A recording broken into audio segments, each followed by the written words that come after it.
নমস্কার, শারদ আনন্দের আরও একটি ভিডিওতে আপনাদের স্বাগত। দক্ষিণ কলকাতা খিদিরপুর অঞ্চলে আরও একটি প্রিয় পুজো খিদিরপুর ভেনাস ক্লাব। অকালবোধন উৎসব 2024-এর শুভ সূচনা হলো খুঁটি পুজোর মধ্যে দিয়ে। গত 28শে জুলাই রবিবার খুঁটি পুজোর মধ্যে দিয়ে তাদের শারদ সূচনা হলো। তারই কিছু মুহূর্ত চলুন দেখে নেওয়া যাক।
महादेवाय नमः शिवाय स्वाहा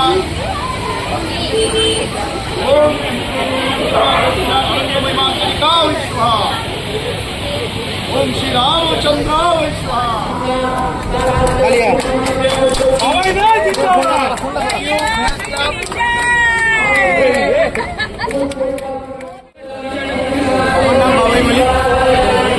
এই বছর আমরা খিদিরপুর ভেনাস ক্লাবের চমক হিসাবে কি দেখতে চলেছি?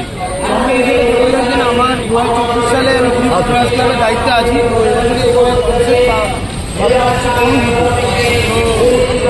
দুর্গাপুজো আমরা যখন চিন্তা ভাবনা করি, আমাদের তো পুজোর 9 দিন যেদিন মা বিসর্জন হয় তারপরের দিনই আমাদের ভাবনা শুরু হয়। তো এইখানে ক্লাব আর আর্টিস্টের মধ্যে একটা কথোপকথন দীর্ঘদিনই চলে। তো আমাদের একটা অনুভূতি থেকেই যায়, মা দুর্গা কিন্তু আমাদের মন থেকে বিসর্জন হয়ে যাওয়ার পর চলে গেল, সেটা কিন্তু একেবারেই নয়। নতুন করে আসার একটা চেষ্টা অভিজ্ঞতা বা অনুভূতি আমাদের মধ্যে থেকে যায়, সেই অনুভূতিটাকে নিয়েই আমি এখানে কাজ করি। সেই অনুভূতিটাই আমরা দেখতে চলেছি। তো এই বছর মানে এখানে পুজো কবে যে ওপেন হচ্ছে এবং সেই বিষয়ে যদি কিছু দর্শকদের জানান। সেটা পুরো ইনোভেশনটা সেটা ক্লাব কর্তৃপক্ষ বলতে পারবে। আগামী চতুর্থীর দিন আমাদের পুজো উদ্বোধন হবে। আমাদের গত 79 বছরের এই পুজো, এবং আমরাই একমাত্র অকালবোধনের ধারক বাহক যারা 79 বছর ধরে অকালবোধন পুজো করে আসছি, যেটা আসল দুর্গা পুজো। অকালবোধনটাই হচ্ছে আসল দুর্গা পুজো, এটা আমরা চালিয়ে আসছি। আর আমাদের সব থেকে বড় নিয়ে যেটা, আমরা এবার পরিবেশ বান্ধব প্যান্ডেল তৈরি করছি, যেখানে কোনো পরিবেশ দূষণের কোনো জায়গা নেই। আশা করছি আগামী দিনেও আমরা এই পরিবেশ বান্ধব পুজো চালিয়ে যেতে পারবো। এবং এর সঙ্গে পাড়া প্রতিবেশী সবাইকে আমরা আহ্বান করছি, আপনারা আসুন, পুজোর সঙ্গে যুক্ত হন।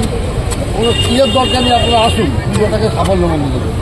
অসংখ্য ধন্যবাদ আমাদের সময় দেওয়ার জন্য।